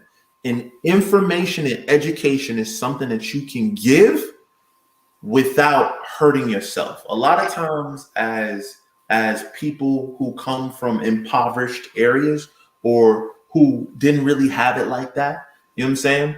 You know, my mom did the best that she could with us. My family, although we weren't rich in money, we were rich in family, but at the same time, we weren't rich in money, right? So what changed my life? The only thing that changed my life and made me different from my cousin who went to jail or, you know, in and out of the system, or people that I grew up with and went to church with that's now dead because they took a different path and a different road and either end up dead or in jail. It's all the same story all across the country, no matter where you're from. When you grow up in poor areas, it's always the same result. So the only thing that was different from me, from them, was the information that I had and access to know that there's something else. There's another way. Like, I don't have to play ball. I don't have to sell drugs. I don't have to come up with a quick lick. I don't got to be a scammer. There's something else that I can do and be successful and gain success. But that's not the thing that's talked about the most, right? So I'm telling y'all right now, I'm going to use this platform that I have. Once I have your attention, I'm going to use that to then tell you, brother, my sister, my young brother, my young kings, my young queens, I guarantee y'all there is another way. You know what I'm saying? Like, there is another way, and let me just show you what I know. That's all I'm going to do. I'm going to show you what I know. And to answer your question, what I enjoy the most, there's a young brother who would look up to me and my brother. And his name is Quan. We call him Quality Quan. Every time I look at him now, this man is, you know, shopping for houses. And him and his girl is like about to get married. And like, he from the same hood I'm from. And he had the same circumstances that I had, of friends that went the wrong way. But seeing that we gave him some information, and with that information and showing him that there are people who do things different that come from where you come from, it changed his, it gave him that same look that I had. It gave him that same look. And the thing that is most rewarding to me is seeing that. Like, that's what I enjoy. I may not enjoy the process in the moment that I'm doing it because it feels like work, but the result is what I like. That's what's up. Yeah. I feel that a lot. Yeah. No, exactly, man. That's man, that's dope because yeah, it is. You know, a lot of people could benefit from that. But I will say this, and I think this is already understood. I'm just gonna go ahead and say, I'm gonna say it, not speaking for you. I'm gonna say it, you know, speaking in general terms, but information is not free either. So for those people out there that's like, it is what it is. You know, people out there that's like, you know, there's a lot of people that think that, for some reason, people that are consumers of YouTube feel that, you know, the YouTuber should just do everything for free. Oh man, you're gonna charge for this, you're gonna charge for that. You're going to, you know, this information is not free. It's the same when you go to school. When you go to school, you pay for that. To get educated, you pay for that education. So to put it a different way, right? To put it a different way, the information might be free, but my time is not. Right? That's true. The venue in which you come to get this information is not free. Let's use a creator connection retreat for an example. Renting out a hotel ain't free. Renting out a conference room that's massive in a hotel ain't free. Staffing ain't free. Logistics ain't free. Food and beverage ain't free. So when you pay tickets, you're not paying for the information. You're paying to get you in that room that cost us money. You know what I'm saying? You're covering our costs. We can't pay you to educate you. Well, this is something that I'll say. If you pay for something or you make an investment in something, that means that you're telling the person that you're investing in that you're serious. Facts. You got skin in the game. Exactly. You gotta have skin in the game, no matter what business you're in. YouTube, real estate, school. You know what I mean? You have to be willing to invest something in order to gain something out. But then it's up to you, after you invest said money, you need to make the best of that time that you have. So I saw on the website 3 days. You need to make the most of those 3 days. Listen, if you make in the same area, think about this, right? Think of Grand Theft Auto where you create your little town. And imagine if you created a town and in that town, nobody else is there but YouTubers. What would you do with that opportunity in time? And that's what you need to ask yourself. If you're going to come and be in this town for 3 days with big name YouTubers, what are you going to do with that time and how are you going to take advantage of that? We're going to create the town. We creating it. We inviting you, but you got to make it happen. Yeah, man. I think it's gonna be big, man. I've said this before as well. Like we actually, not to give away too much, but we actually had a conversation about this behind yes, the we scenes. did. Yes, we And did. I was Great like, exactly. But I was like, at the end of the day, like all the the racing events and things like that. Shout out to Demonology and everybody else, yourself, Stoner. These guys. You guys that put Duckmaster. You guys that put all these things, these great racing events together, they are great in their own right. But at the same time, it's kind of hard to really get that interaction with certain people because there's just a lot going on. It's a hectic event. Those events are hectic days. People are running around all over the place. A lot of the times you're on the microphone, DJing one, say this, that. I get a chance to talk to nobody. That whole day. Because there's so much going on. So this right here, this event, it's gonna be dope because you're gonna be in a room where that is going to, aside from the other things going on as far as the beach and the pool and the parties and stuff like that. But when it comes down to like that conference, like you're gonna be in a room with these people, and that is going to be the focus. You interacting with these guys, soaking up their knowledge, guys and gals, by the way. But you're soaking up the knowledge. You know what I'm saying? You're literally there to be a sponge. And I think that's going to be a great atmosphere. That's going to be the focus. So salute to y'all, man, for putting that together. That's going to be 100%, man. I love having a team, man. You try to do things on your own, and things always slip through the cracks. But when you have a team, you can get big things done, man. 100%. Yeah, man. That's what's up, man. Yo, so kind of want to switch it around a little bit, inch it up a little bit. You've been doing MOD2FAME out of New York for quite some time now. Yeah. Is there any chance you would be relocating to the South or been thinking about it, or if that's something you would do? Oh, man, it's funny. So my fiance, she's from South Carolina. She's from the South.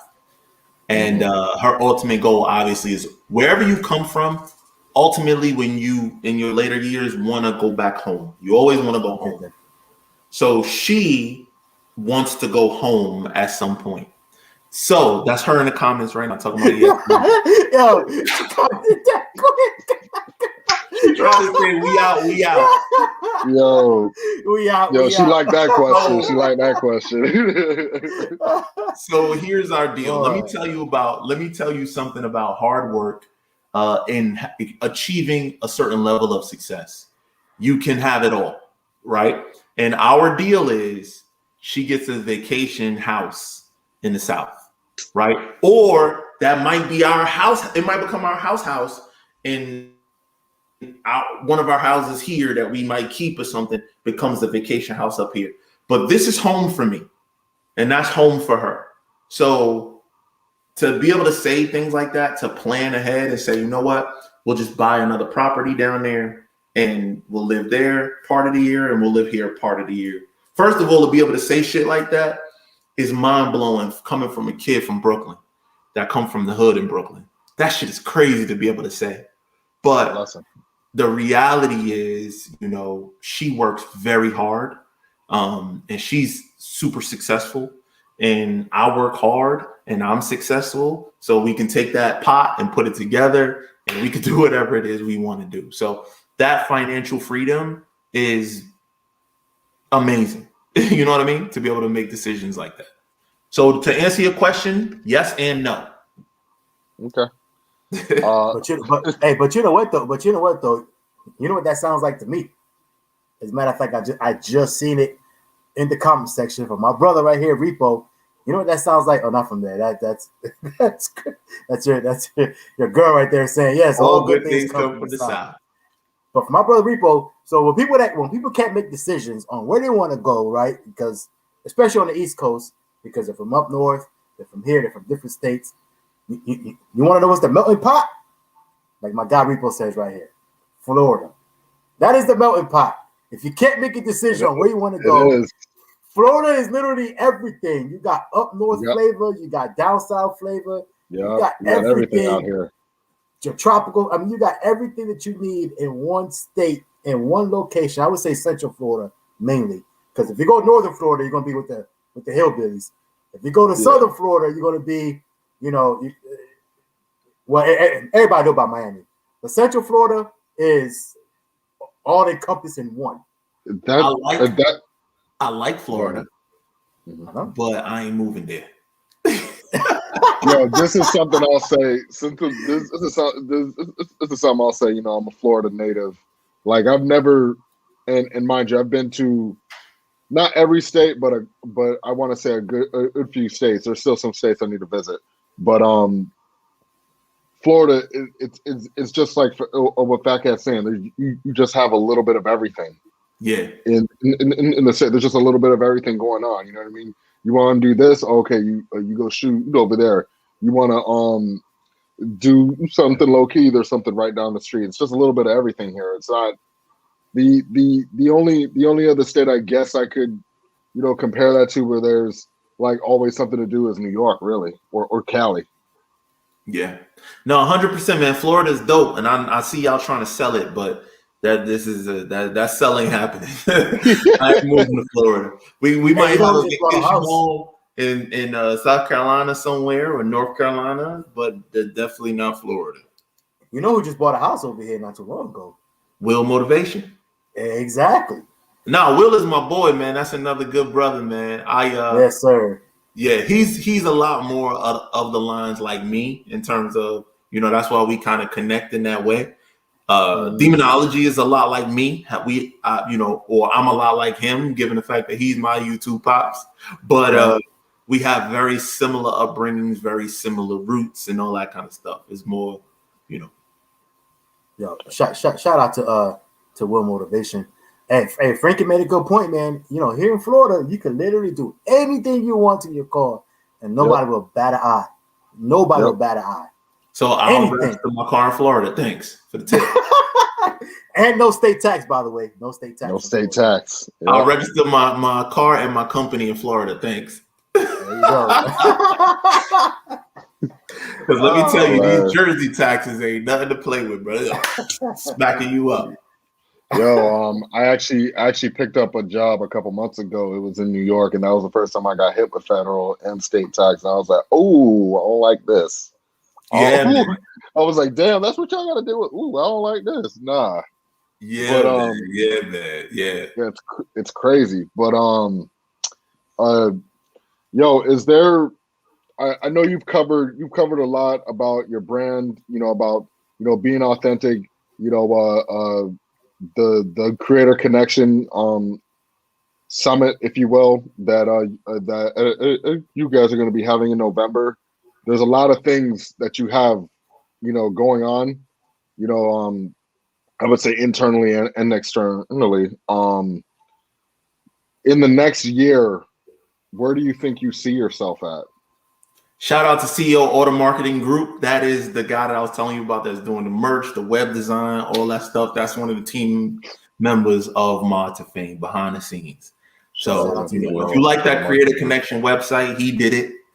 They do all that stuff, and they're not owned by MOD2FAME. We use them, but they're part of the team heavy. But to answer your question, in the next year, where do I see myself overall? Yeah. Okay. I was gonna say, my bad. What's MOD2FAME goals for the rest of 2021, basically? For the rest of 2021, I want to successfully complete this charger, and I'd like to potentially get a car for my fiance. I wanna lock that in. But for MOD2FAME, I'd like us to hit 200,000 subscribers as a channel, and I want to get more involved with the Mod Squad, which it used to be M2Fers, but that's a little too hard to say. So now it's the Mod Squad. I want to get more involved with the Mod Squad. We used to do pop-up meets and stuff like that, where people got an opportunity to connect with us more on the one-on-one. I want to do more for that. So 200,000 subscribers, new channel car, which would really just be wifey's car, and completing the charger project, and just dialing in the Hellcat perfectly is just goals that I have for MOD2FAME. There's a lot more behind the scenes that I cannot share, but that, and also obviously Creator Connection, that's huge. That is huge. It's a huge undertaking. We've never closed down a town before, and Myrtle Beach is not a small town. So it's a lot we got on the plate, but I know you guys are going to make it the ultimate success. Yes, sir. And so moving on, right? For that's within the next year. And I've seen this question here. Rel asked this question again. Man, everybody trying to steal my thunder today. You know what I'm saying? What do you say? Rel up here is saying, what do you see for yourself in the 5 years? And that's actually something that I was going to ask you. What does success, right? I'm asking it in a different way.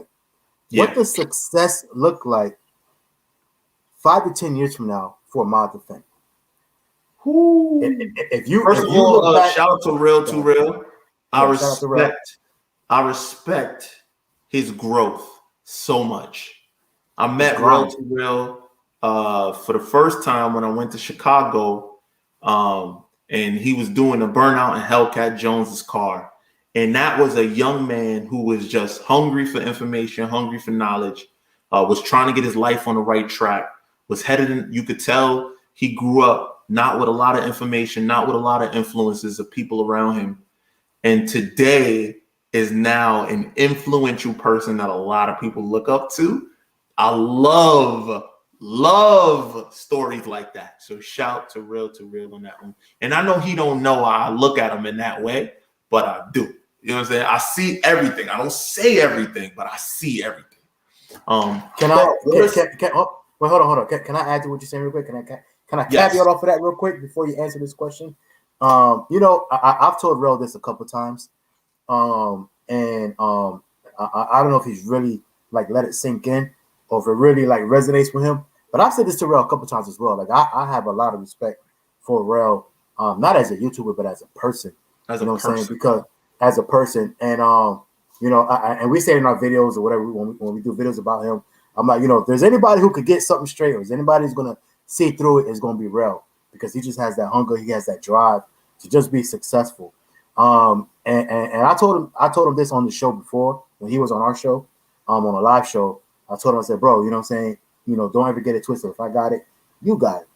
But this is something I've never told anybody. I haven't even told my wife this. I've never told somebody this. It's the first time I'm telling anybody.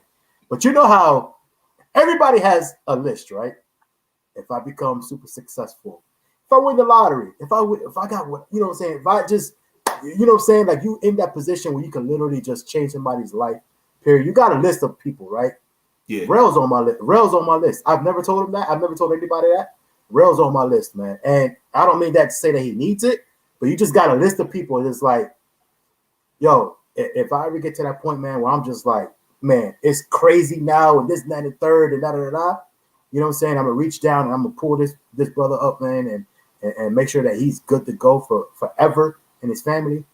And I you know, Rel's just that.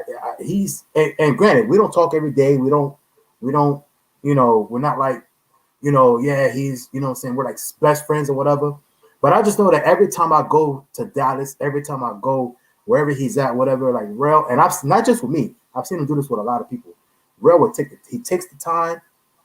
He literally, you know what I'm saying, politics with everybody. I mean, he talks to everybody. He does. He takes that time to, you know what I'm saying, be like, yo, you know, you got my undivided attention. I got all this going around me, but for this 2 minutes, you got my undivided attention. And every time I go to Dallas, personally, y'all hit up Rel, I text Rel, like, yo, I'm coming to Dallas, this and that and third.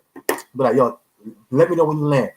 And you know what I'm saying, he'll from the time that he's, you know what I'm saying, whatever, we'll link up, we'll spend the whole day, do whatever, this and that and third. This is what I had like 2,000 subscribers on my regular FaTKaT channel. Yo, when you landed, boom, come scoop me up, do this and that and third. We spend all day. We get 8 videos in one day. He's like, nah, keep filming. That's another video. In that video, let's start another one. That's crazy, man. So like I said, so anyway, so point being is not to go on and on and on, but Rel is hands down a good dude, man. And that's one guy that I'm rooting for.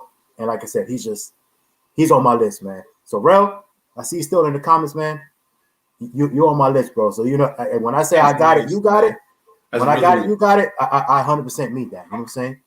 Anyway, I'm sorry, but continue. That was my little heartfelt moment. You know what I'm saying? My bad. Yeah. Whatever. Yeah. So yes, what does success look like for MOD2FAME? I started out this conversation of what I was saying. What is whack to me is when you got it and nobody else around you does. That's whack to me. That's not success, right? So to answer that question, I'd have to say within the next 5 years, if I have not made 5 people successful on this platform, I'm a failure, right? So my goal in the next 5 years is to make at least 5 other people successful on this platform. Because in the next 5 years, I don't want to be on videos talking about what's up, everybody. It's Stephen here from MOD2FAME. But I do want MOD2FAME to still exist and still to be creating content and for it to have a host. I'm a host. That's why I always say this is Stephen here from MOD2FAME.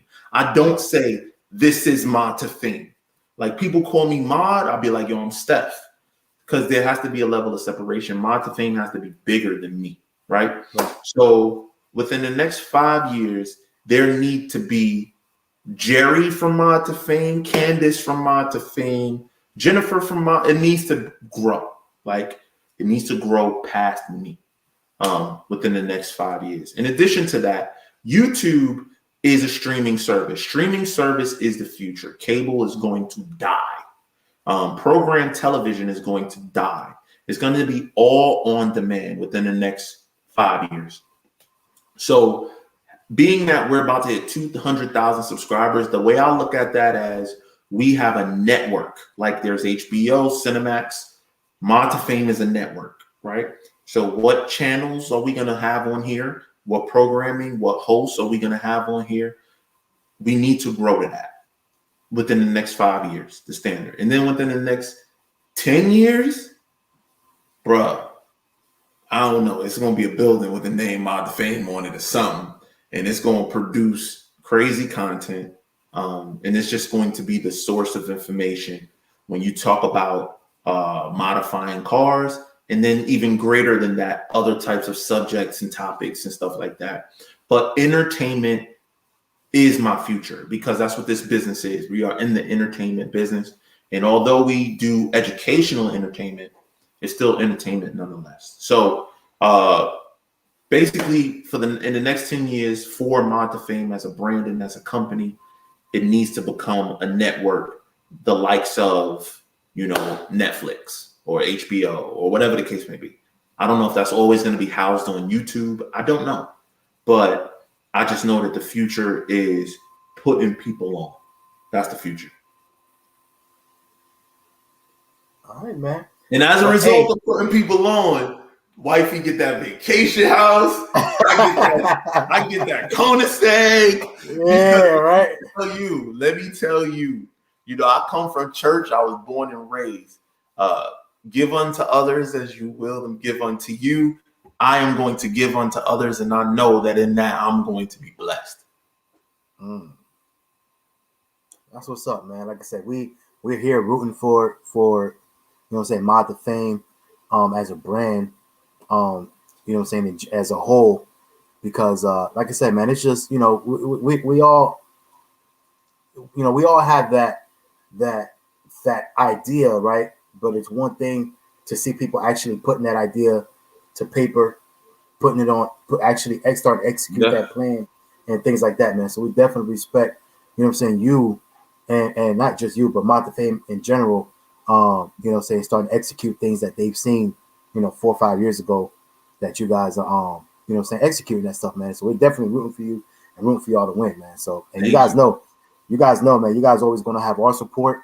Free Smoke as a brand, by the way. Yes, if y'all didn't know, Free Smoke is a brand as well. We're not just a YouTube channel, so we're definitely growing that as well. But it is a legit brand. Like, you can look us up on anyway. Let me stop talking. But y'all know what it is. You know what I'm saying? You talk, boy. What my brother FaTKaT is trying to say is that you can look us up. You know what I'm saying? If you catch the drift, you can look us up. And it's an official thing. But anyway, and by the way, you know what I'm saying? We ain't got no state taxes down here in Florida. We registered here in Florida. You know what I'm saying? Word. You know what I'm saying? But hey, again, man, we appreciate you for coming on MOD2FAME, man. We normally go an hour, but like I said, we're going on almost 2 hours now. Yeah, I just looked up at the corner. So it's just so much to talk about, and I greatly appreciate you coming on, especially you just literally, walking into your house, 10-15 minutes off the road and sitting here with us for these last 2 hours. But I will say this. Actually, let's end it with this. And we kind of talked about a little bit earlier because Demonology was on here. But just from your perspective, let's get a read, because I think a lot of people may want to know what happened this past weekend, since it's still fresh on your mind. And I'm sure there's going to be probably videos and stuff like that coming out. So don't give away too much. But let's get a recap of this weekend. This weekend was Dunkmaster's first NDRA event.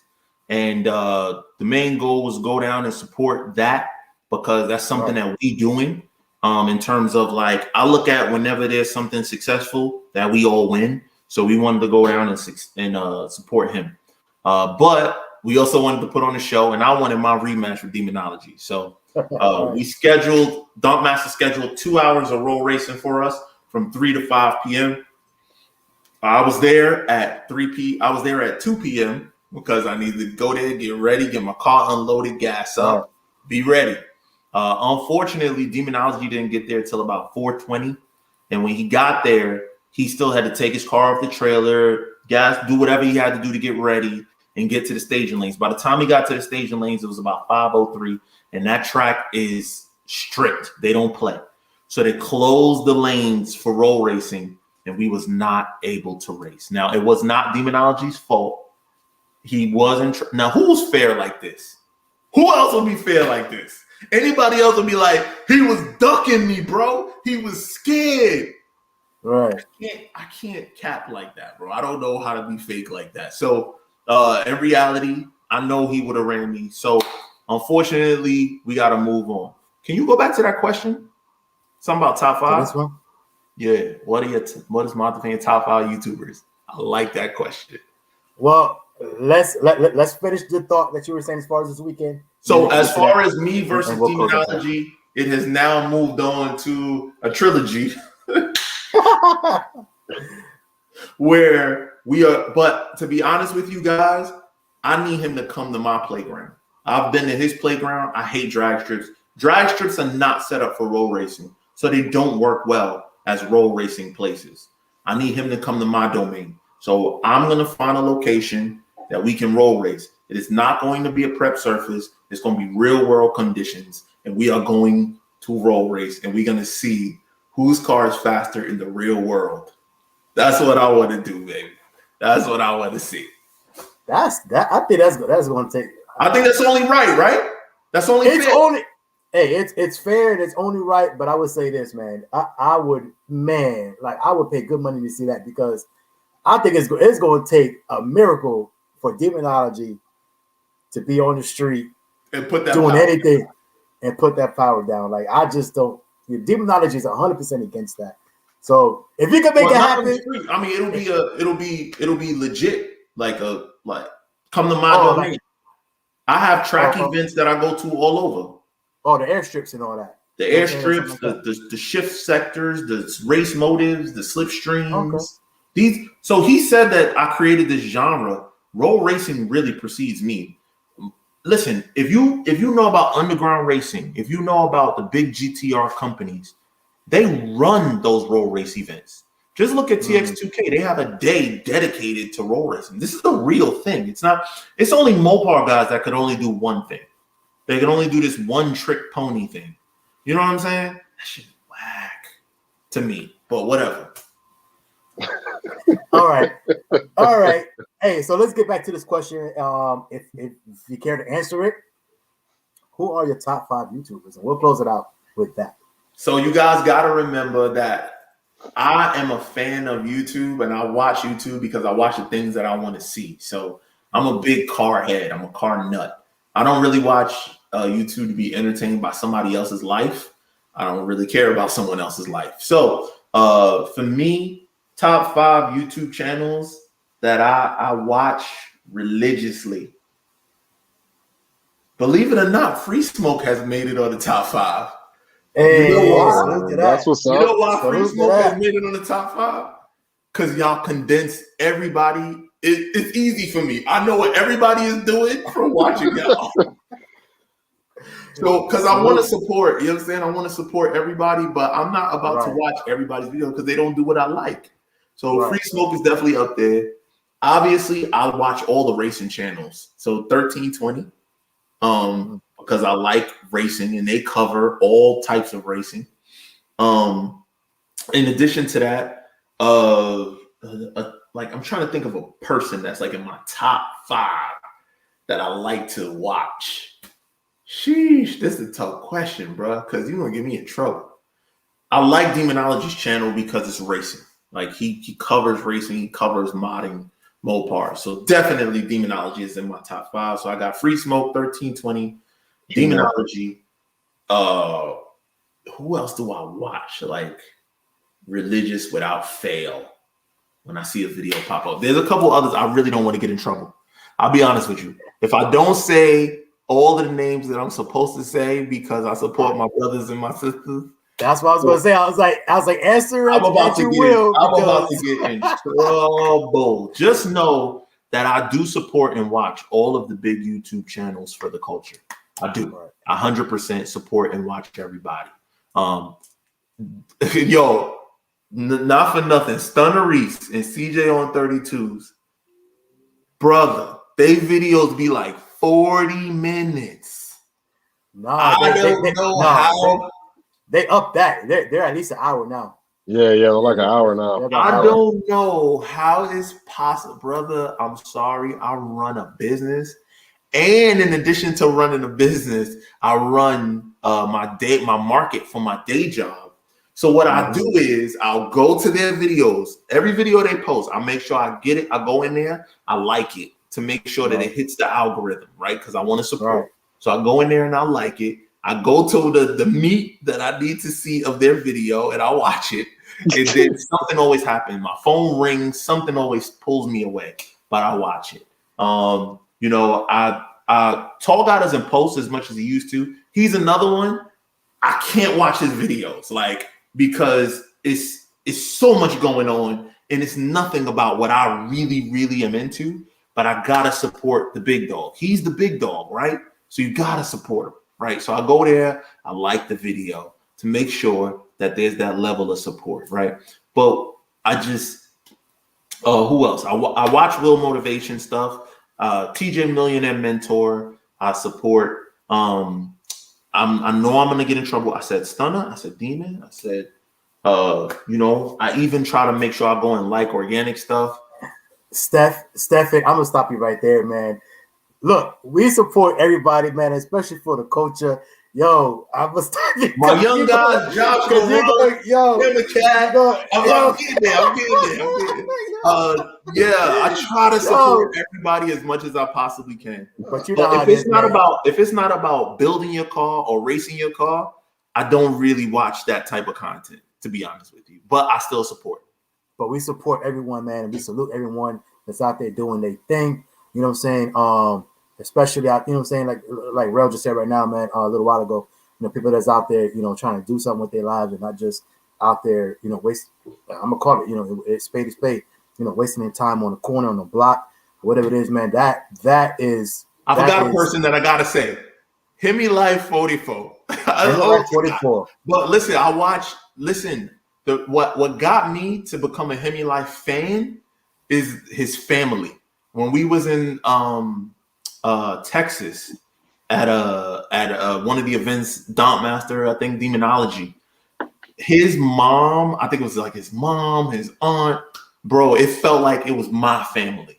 You know what I'm saying? And I was like, okay, I see the stock he comes from.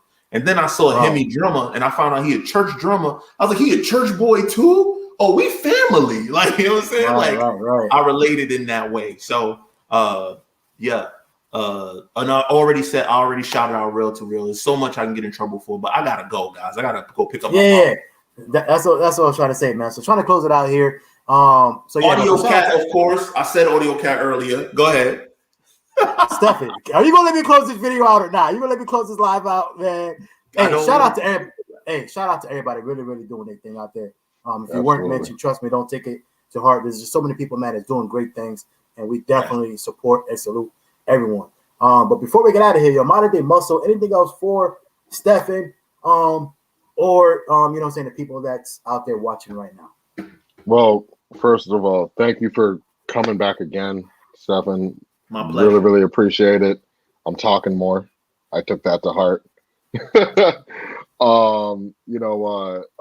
Thanks for, just having a good conversation.